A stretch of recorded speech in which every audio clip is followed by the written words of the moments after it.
La grâce et la paix nous sont données de la part de Dieu, notre Père, et de notre Seigneur Jésus-Christ. Là où 2 ou 3 sont assemblés en mon nom, dit Jésus, je suis au milieu d'eux. Que chacun dispose son cœur à la rencontre du Seigneur. Je vous adresse ce matin les salutations de votre église sœur des Batignolles, dont je suis le pasteur. Je m'appelle Bruno Gaulier, et nous allons ensemble célébrer ce culte à la gloire de Dieu. Levons-nous pour chanter le premier spontané.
Apaise-nous par ta présence et par ta parole, et nous serons véritablement apaisés. Délivre-nous de nos fardeaux, et nous serons vraiment libres. Oui, parle, Éternel, tes serviteurs écoutent. Et nous poursuivons notre louange avec le chant du psaume 92, la première strophe, la deuxième strophe et la quatrième strophe.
Nous laissons Dieu sonder nos cœurs et nos esprits avec ces paroles de la première épître de Paul à Timothée au chapitre 6.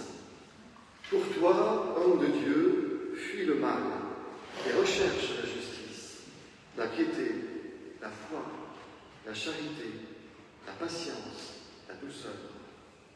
Combat le bon combat de la foi. Saisis la vie éternelle à laquelle tu as été appelé et pour laquelle tu as fait cette belle confession en présence d'un grand nombre de témoins. Nous laissons résonner ces paroles en nous en chantant le spontané numéro 2.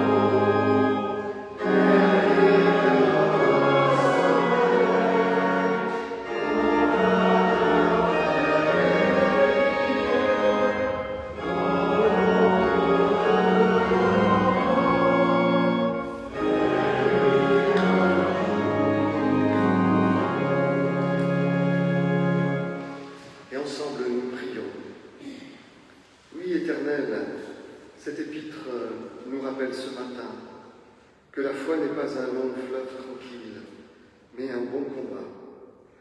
Un bon combat dans lequel nous saisissons la vie éternelle à laquelle tu nous appelles. Et c'est pourquoi nous te prions d'allumer ou de rallumer notre flamme intérieure pour toi, pour le service de l'Évangile, pour ton Église. Affermis notre foi et rends-nous audacieux pour ton royaume. Oui, Éternel, raffermis en nous par ton esprit de force, l'amour et la sagesse. C'est au nom du Christ Jésus qui nous conduit vers toi que nous te le demandons. Amen.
Elles nous viennent ce matin du prophète Ésaïe au chapitre 49, verset 15. Une femme oublie-t-elle son nourrisson? N'a-t-elle pas compassion du fils de ses entrailles? Quand elle l'oublierait, moi, je ne l'oublierai pas, dit l'Éternel. Voici, je t'ai gravé sur les paumes de mes mains. C'est la bonne nouvelle qui retentit ici déjà en Ésaïe. Cette bonne nouvelle que Jésus nous a fait connaître. Une femme oublie-t-elle son nourrisson? C'est intéressant de voir que l'Éternel est comparé ici, non pas à un père, mais à une mère. Cela rééquilibre les choses, n'est-ce pas? L'Éternel est comme une mère, comme un père, comme un parent bienveillant.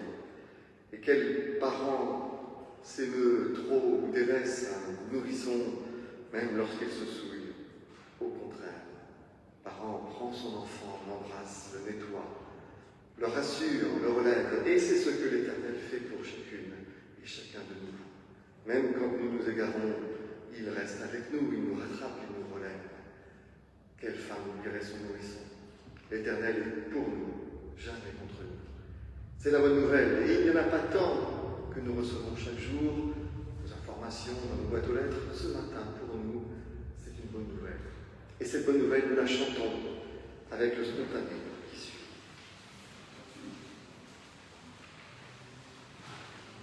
Ah, le cantique, pardon, le cantique. Le chant plutôt, le chant. Ah, excusez-moi, je me suis un peu trompé par rapport à la liturgie de Batignolles. Chantons le 300. 1989. Il est peut-être pas temps.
Et voici qu'après cette première partie de notre liturgie réformée, nous sommes bien disposés à méditer la parole et j'invite les lecteurs désignés à bien vouloir s'approcher pour lire les textes.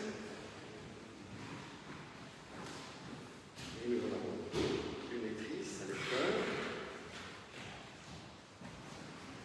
Et nous demandons à Dieu de nous conduire dans la méditation.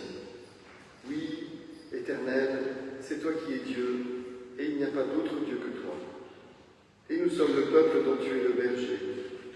Donne-nous ton Esprit Saint, afin qu'il éclaire notre compréhension des Écritures, qu'il nous donne de comprendre, de retenir et de mettre en pratique les enseignements qui nous sont donnés. C'est au nom du Christ qui nous conduit à toi que nous te le demandons. Amen.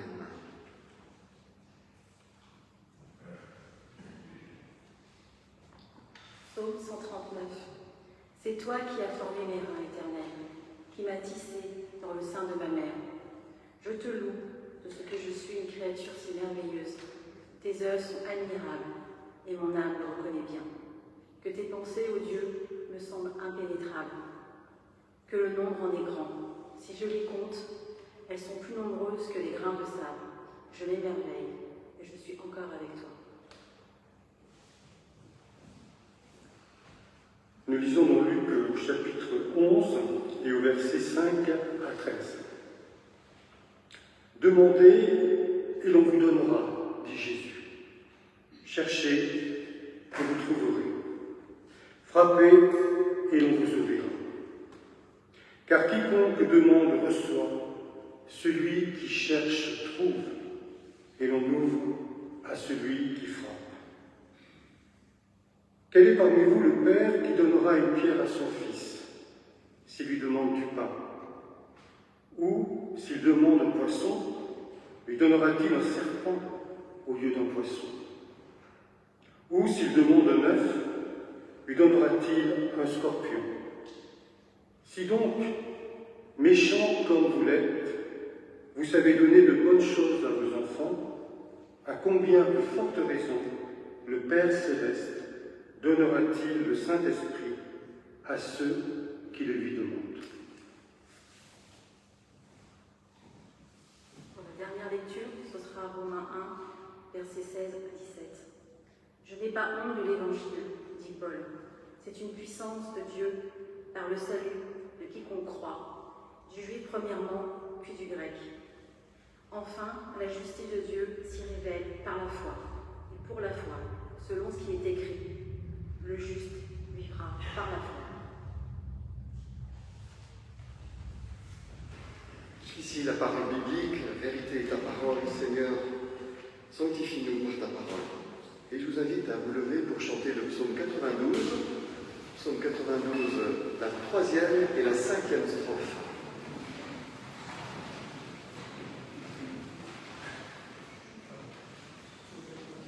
Je m'excuse auprès de l'organiste, je n'étais pas préparé.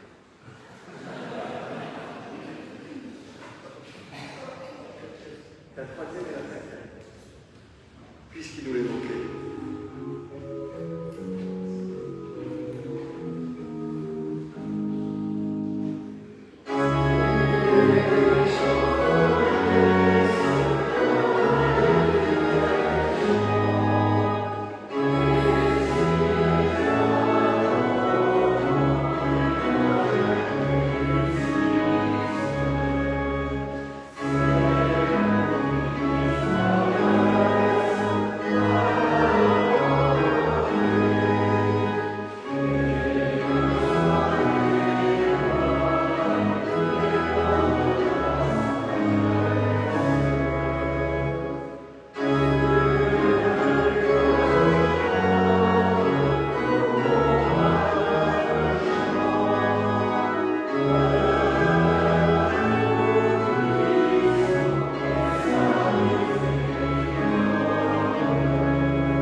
Alors, nous l'avons entendu de l'épître même de Paul à Timothée, la foi est un bon combat. Je vous propose de revenir ce matin sur le bon combat de la foi que Martin Luther a mené, puisque nous avons célébré la semaine dernière la Réformation. Oui, c'est le 31 octobre 1517 que Martin Luther, comme vous le savez, a rendu public ses 95 thèses réformatrices en les affichant sur les portes de l'église de Wittenberg, en Saxe-Alémanique. Qui était Martin Luther et quel était son message? Mais surtout, comment s'actualise ce message aujourd'hui? C'est ce que je vous propose de méditer ce matin. Luther est né à Eisleben, vous le savez, en Saxe-Alémanique, en 1483, au sein d'une famille ouvrière. Poussé par son père, il commença des études de droit pour devenir juriste.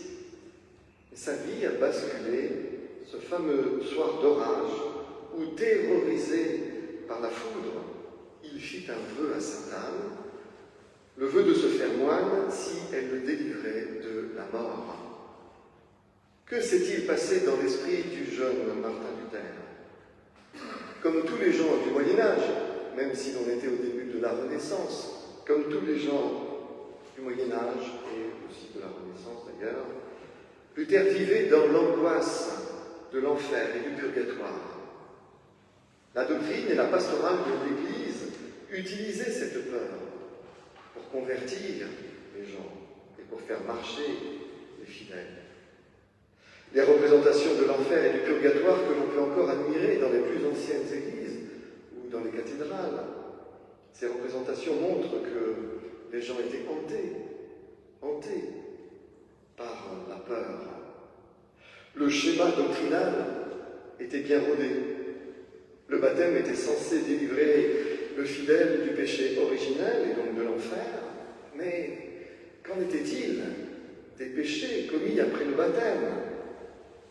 L'Église affirmait qu'il devait être payé, oui, payé à la justice divine, par un temps de souffrance expiatrice, au purgatoire, pour une durée dont Dieu seul connaissait, que Dieu seul connaissait. Était-il possible d'abréger cette durée au purgatoire? Oui, expliquaient les docteurs de l'Église, on pouvait racheter en partie ses fautes et même les fautes de ses proches en accomplissant les bonnes œuvres que prescrivait l'Église, et notamment parmi elles en achetant les indulgences. Ces indulgences, contre monnaie sonnante et trébuchante, garantissaient de raccourcir le temps du purgatoire. Le système était évidemment très lucratif pour l'Église, car tout le monde craignait d'être torturé par les démons au purgatoire. C'est dans ce monde et dans cette angoisse que vivait le jeune Martin Luther. Lorsque la foudre le fit trembler et qu'il se vit proche de mourir, il prit peur. Il prit peur à l'idée de n'être pas suffisamment prêt pour rencontrer Dieu et de devoir expier ses fautes trop longtemps dans le purgatoire. C'est alors qu'il fit ce vœu de se faire moine pour faire son salut, comme on disait à l'époque, et il entra au couvent des Augustins à Erfurt le 17 juillet 1505. Devenu prêtre en 1507, il obtint un peu plus tard la chaire de professeur d'exégèse à l'université de Wittenberg, où il valida plus tard encore un doctorat en théologie en 1512. Le voici désormais disposant des connaissances et des outils pour faire de la théologie et de l'exégèse et évaluer par lui-même les affirmations et les doctrines de l'Église. Or, bien qu'il fût un chrétien et un moine exemplaire, il restait troublé par la doctrine du salut de son Église. La peur de ne pas être présentable devant Dieu le tenaillait toujours. Il écrira plus tard qu'à cette époque, il était tellement désorienté et inquiet qu'il en venait à se fouetter lui-même dans sa cellule de moine, afin d'essayer d'apaiser Dieu de sa colère à son égard. Désespérant de ne jamais en faire assez pour satisfaire la justice divine, il sombrait dans l'inquiétude et de ce qui nous semble aujourd'hui être une sorte de névrose obsessionnelle. Heureusement pour lui, la lumière se fit un jour, alors qu'il étudiait l'épître de Paul aux Romains, chapitre 1 en particulier. Il y avait ce texte qui rebondissait dans sa mémoire et dans sa conscience. « Je n'ai pas honte de l'Évangile », dit l'apôtre Paul. C'est une puissance de Dieu pour le salut de quiconque croit, du juif premièrement, puis du grec. En effet, la justice de Dieu s'y révèle par la foi, et pour la foi, selon qu'il est écrit, le juste vivra par la foi. Mais plutôt que de vous faire un compte-rendu sur ce qui se produisit dans l'esprit, dans la conscience de Martin Luther, je préfère le laisser parler ce matin et vous citer le passage où il raconte sa conversion. « J'avais brûlé du désir de bien comprendre un terme dans l'Épître aux Romains, explique-t-il. Là où il est dit au premier chapitre, la justice de Dieu est révélée dans l'Évangile. Jusqu'alors, j'y songeais en frémissant. Ce terme de justice de Dieu, je le haïssais, car l'usage courant et l'emploi qu'en font habituellement tous les docteurs m'avaient enseigné à le comprendre au sens philosophique. J'entendais par là la justice formelle ou active, une qualité divine qui pousse Dieu à punir les pécheurs et les coupables. Malgré ma vie irréprochable de moine, je me sentais pécheur aux yeux de Dieu.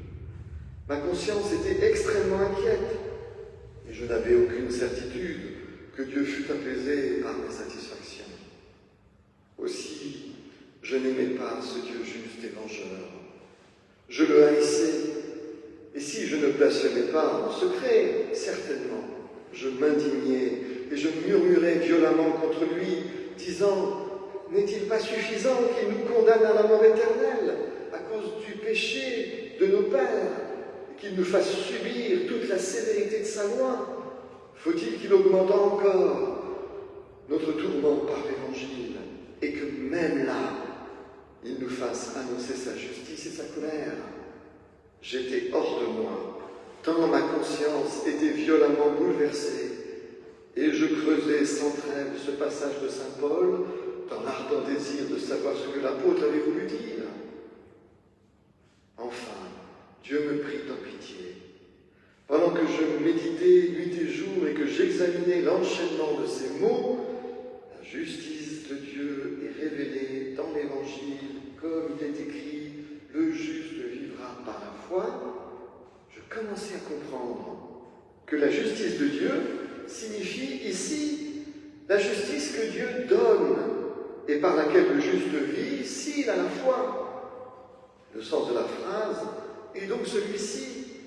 L'Évangile nous révèle la justice de Dieu, mais cette justice est la justice passive, par laquelle Dieu, dans sa miséricorde, nous justifie au moyen de la foi. Aussitôt, je me sentis renaître. Il me sembla être entré par des portes largement ouvertes au paradis même. Dès lors, toute l'Écriture prit à mes yeux un aspect nouveau. Je parcourus les textes comme ma mémoire me les présentait et notai d'autres termes qu'il fallait expliquer de la même façon. Autant j'avais détesté ce terme de justice de Dieu, autant j'aimais, je chérissais maintenant ce mot si doux. Et c'est ainsi que ce passage de Saint Paul devint pour moi la porte du paradis.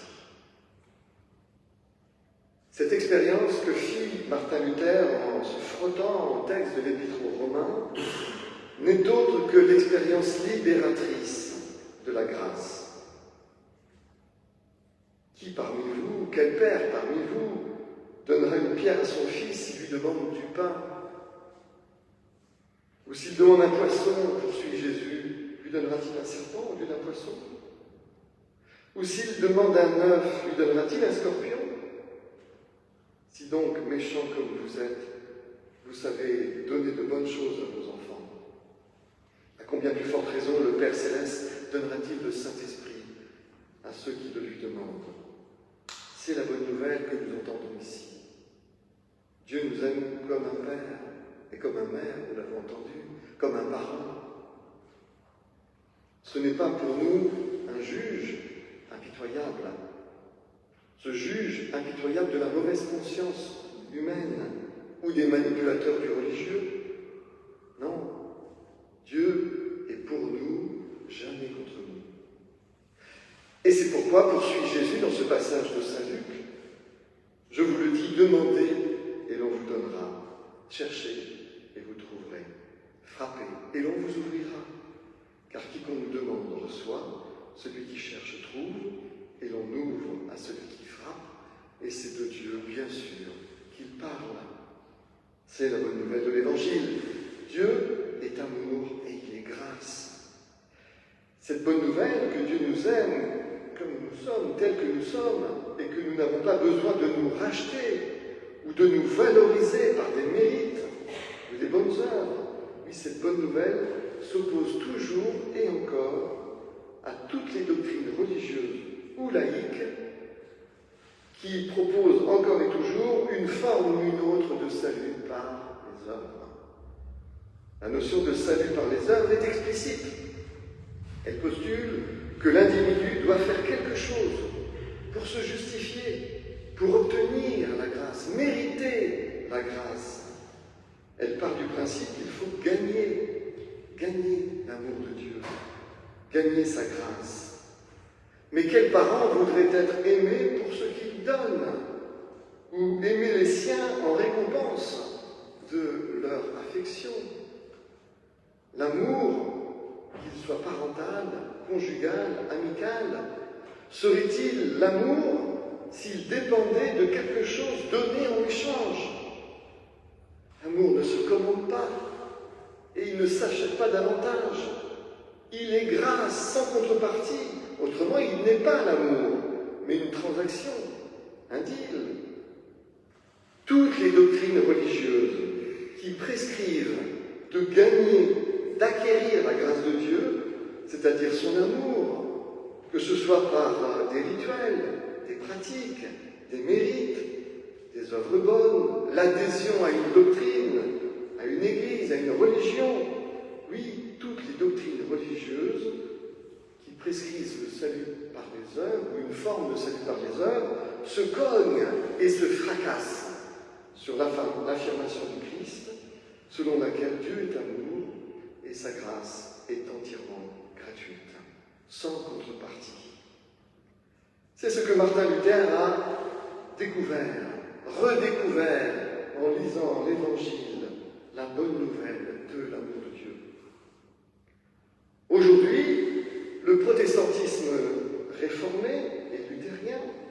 reste fort et ferme sur ce fondement de l'Église chrétienne, redécouvert par le réformateur. Toutefois, une critique peut être adressée à bon droit de nos jours au protestantisme luthéro-réformé dont nous sommes. La réaffirmation de la primauté de la grâce à l'encontre des diverses doctrines religieuses du salut par les œuvres est admirable.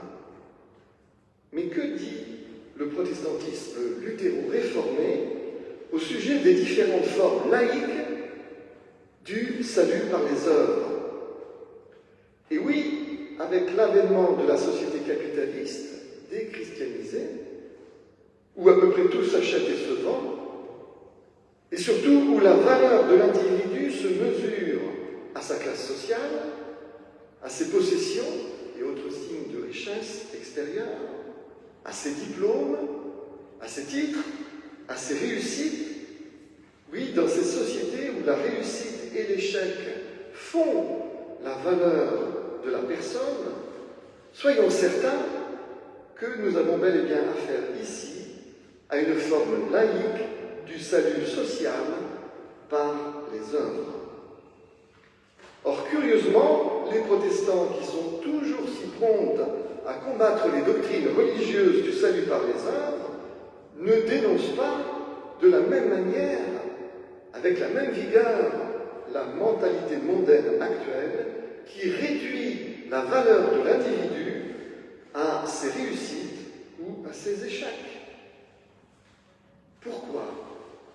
Sans doute parce que nous n'en prenons pas conscience, mais aussi parce que nous oublions que la doctrine du salut par les œuvres était au Moyen-Âge aussi une affaire mondaine et sociale. Le bon chrétien qui faisait des bonnes œuvres, qui achetait des indulgences, qui donnait beaucoup d'argent à l'Église, avait une bonne place sur les premiers bancs dans les paroisses. La valeur sociale de la personne dépendait de son classement religieux. Aujourd'hui, le positionnement religieux n'a plus d'importance sociale, mais l'échelle de classification de la valeur humaine demeure, et elle demeurera toujours, car c'est une constante pour tous les groupes humains qui se hiérarchisent fatalement. Il nous faut en prendre conscience et combattre toute forme de classement social des personnes qui se base sur la réussite ou sur les échecs, avec la même vigueur que les réformateurs, non-réformateurs, ont combattu naguère la doctrine du salut par les œuvres. Il nous faut réaffirmer que la valeur d'une personne ne dépend pas de ses réussites, ni de ses échecs, mais que cette valeur, elle est donnée parce que nous sommes des êtres créés à l'image de Dieu, et que cette ressemblance nous confère une dignité absolue, infinie, inaliénable. Dieu ne regarde personne comme surévalué grâce à ses réussites, à ses diplômes, à ses titres. Et il ne regarde personne comme dévalué en raison de ses échecs. Comme le dit le psaume 139, nous sommes tous réellement des créatures merveilleuses. Est-ce que ça vous arrive le matin de vous regarder dans le miroir et de vous trouver créature merveilleuse? Vous devriez le faire plus souvent. C'est ainsi que le psaume 139 parle. Je suis une créature merveilleuse, dit le psalmiste. Nous avons à dire à tout le monde, et à nos enfants en particulier, que nos mérites ne nous justifient pas, ni ne nous rachètent devant Dieu, et que nos fautes et nos échecs n'annihilent pas notre valeur humaine. Les crimes et les délits doivent évidemment être condamnés et les mauvais comportements repris et sanctionnés. Et il y a une justice pour cela. Et si cette justice est humaniste, alors elle doit viser à être réparatrice. Réparatrice pour tous, pour les victimes, mais aussi pour les infracteurs, autant qu'il soit possible. Mais, et nous devons le réaffirmer dans cette société, que nous soyons d'ici ou d'ailleurs, quel que soit notre genre,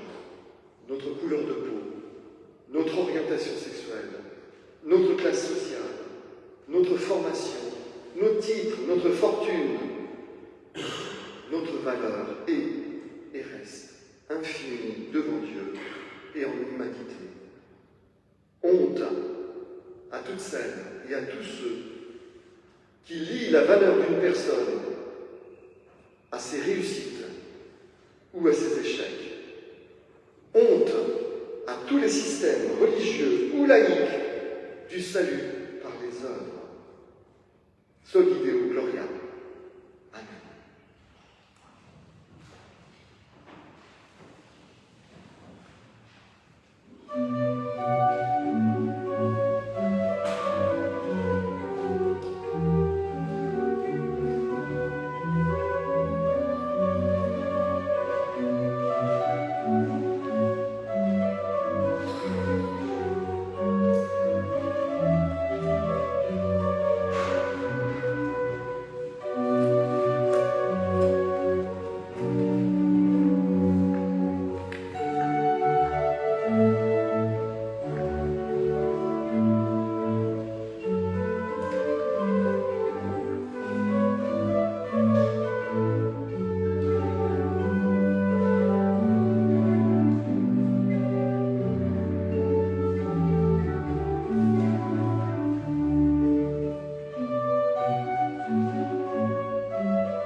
Répondre à l'interpellation qui est toujours présente lorsque la parole est avancée, je vous invite à bien vouloir vous lever pour confesser ensemble la foi, notre foi. Voici les paroles que je vous propose de faire nôtres par le Amen qui signifie c'est la vérité, qu'il en soit ainsi. Chrétienne, chrétien, que crois-tu? Je crois en Dieu, notre Père, qui nous prend pour ses enfants et qui nous aime comme il aime Jésus-Christ. Je crois en Jésus-Christ, notre Seigneur et frère. Il révèle le Père et établit la nouvelle alliance qui nous fait enfants de Dieu. En lui, nous avons le pardon, l'espérance et l'amour. Je crois que Dieu est esprit.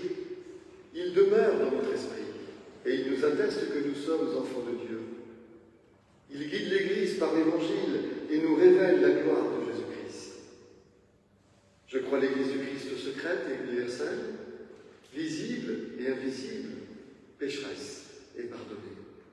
Je crois au royaume de Dieu comme horizon des hommes et espérance qui donne du sens au présent, au passé et au futur.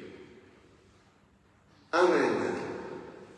Je vous invite à chanter le chant qui va avec la confession de foi.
Merci beaucoup pour cette prédication qui finalement nous dit que la grâce a un prix quelque part. Parce que prêcher la grâce est une chose, la vivre et, comme vous avez dit, accepter que chaque humain soit considéré comme tel qu'il soit.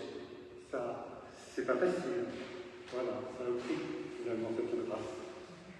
Alors les annonces, en tout cas, merci.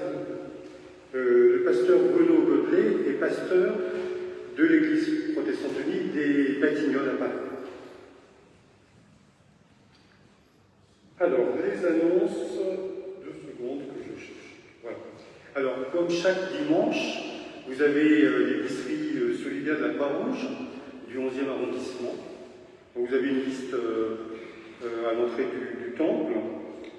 Cette semaine, donc, le groupe biblique sur le thème de l'argent se réunit mercredi 12 de 19h30 à 21h. Le jeudi, il y a pause spirituelle à 12h30. Le vendredi, à 19h30, de 19h30 à 21h, on a le groupe Théo Psycho. Le samedi, groupe Ciel et Terre, de 10h30 à midi, avec le livre de José Arregui, Dieu au-delà du théisme. Dimanche prochain, donc dimanche 16 novembre, le culte sera présidé par le pasteur Samuel Amédron, qui est le président du conseil régional de la région réformée de Parisien. Alors, au niveau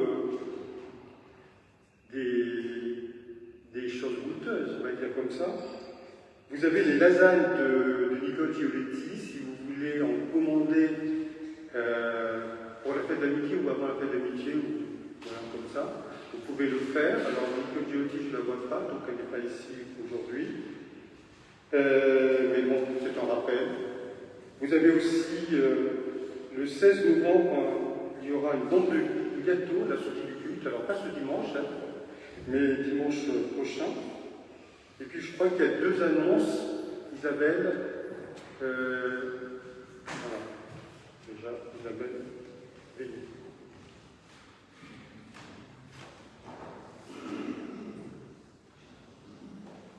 Alors, une annonce qui nous vient de la paroisse catholique voisine de Notre-Dame d'Espérance pour jeudi, parce que jeudi c'est le 13 novembre.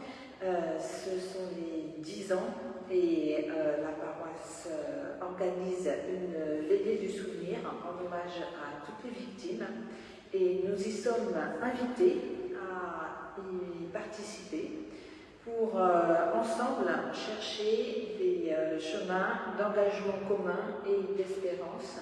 C'est donc ce jeudi 13 novembre à 18h30, a priori il y en a pour 1 heure, à l'église Notre-Dame d'Espérance qui se trouve au 47 rue de la Roquette.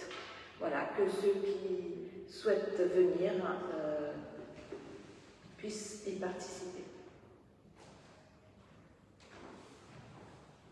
Est-ce qu'il y a une autre annonce? Non? Bon, c'est le moment de l'offrande.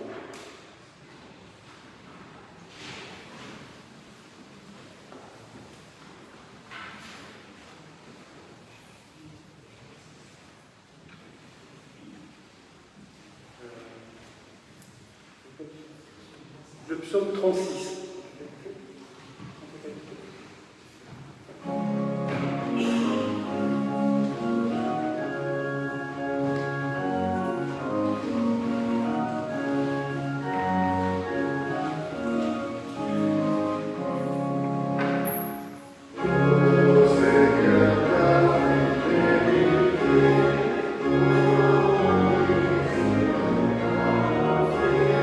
Et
éternel, nous te rendons grâce pour la bonne nouvelle de l'Évangile qui nous relève et qui nous fait vivre. Nous te rendons grâce pour ta présence dans nos vies et pour les multiples soins de ta providence. Reçois favorablement les paroles de nos bouches et les prières les plus secrètes de nos cœurs. Et nous te prions tout particulièrement pour les personnes que nous aimons, que nous chérissons. Tu les connais, tu les aimes mieux que nous.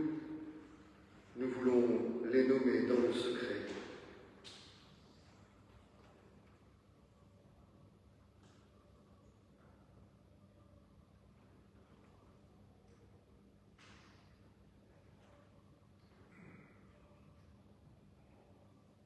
Oui, toutes ces personnes auxquelles nous pensons, tous ces visages qui s'éclairent dans nos esprits, tous ces prénoms que nous te murmurons, toutes ces personnes, visite-les, relève-les si elles sont tombées. Sois proche. Nous voulons penser aussi aux anciens, à leur solitude, à celles et ceux qui souffrent de différents maux. Nous te prions de nous envoyer vers ces personnes et de nous faire auprès d'elles tes disciples. C'est au nom du Christ Jésus que nous te prions et que nous te disons, comme il nous l'a enseigné, notre Père qui es aux cieux, que ton nom soit sanctifié, que ton règne vienne, que ta volonté soit faite sur la terre comme au ciel.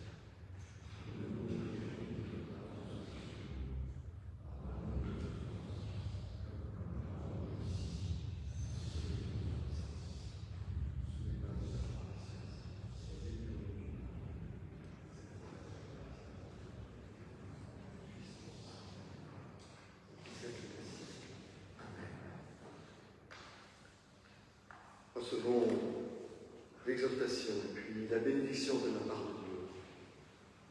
Le prix de la grâce, c'est le titre d'un livre célèbre de Bonhoeffer, Contre les grâces, les doctrines de la grâce à bon marché. Le prix de la grâce, c'est un combat. Le prix de la grâce, c'est le bon combat de la foi dont nous parle l'Épître à Timothée. Un combat d'abord contre soi-même, contre cette volonté de puissance, cette volonté de contrôler, et même de contrôler Dieu, de contrôler sa grâce, de la gagner. Le prix de la grâce, c'est l'acceptation. C'est accepter ce que Dieu nous donne et l'accepter avec reconnaissance. Le prix de la grâce, c'est un bon combat, le bon combat de la foi contre le vieil homme qui est en nous, la vieille femme qui est en nous. C'est un combat aussi contre toutes les idées, toutes les doctrines qui s'opposent à la gratuité de l'amour de Dieu et de la grâce.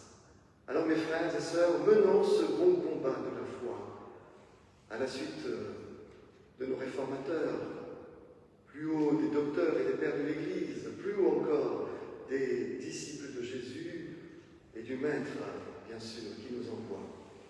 Le prix de la grâce, c'est ce qui nous est signifié par ces mains levées, qui sont comme des mains tendues, des symboles de l'amour, de la présence de Dieu, de la grâce de Dieu. Recevons cette bénédiction, que le Dieu de l'espérance vous remplisse de toute joie et de toute paix dans la foi, afin que vous débordiez d'espérance par la puissance de l'Esprit Saint, son Esprit. Amen. Allez dans la paix du Seigneur. Bon dimanche.